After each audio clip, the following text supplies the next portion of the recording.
Hello everyone, hope you're having a great Christmas and I wish you a happy incoming new year.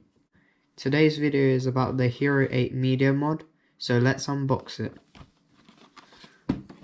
So we turn over the box and unleash the beast.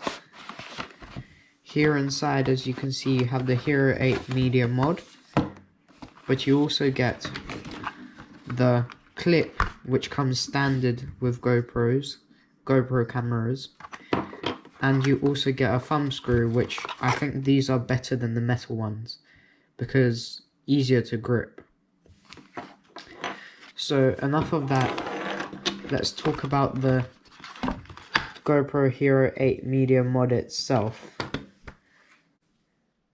Okay, so here is the Media Mod. From first glance, you can see one microphone, but then you see two more as you look further. There's a back microphone, a front microphone, and also this stereo microphone. I wonder how this is going to sound. Okay, so we also get two cold shoe mounts, the recording button, the on-off button, and of course this piece of plastic which you just pull, and then that's how you open the cage. You also get an HDMI port, a USB-C port, and a 3.5mm audio jack, which is useful for external microphones. You can also buy the display mod and the light mod, which I will display on the screen right now, but I don't have them, and I don't think I will have them in the near future because I don't think they're useful for what I'm doing.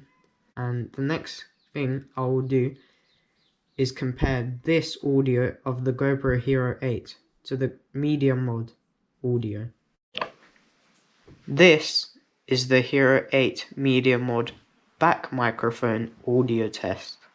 So this is the audio test for the Hero 8 Media Mod front microphone. This is the Hero 8 Media Mod stereo mic test.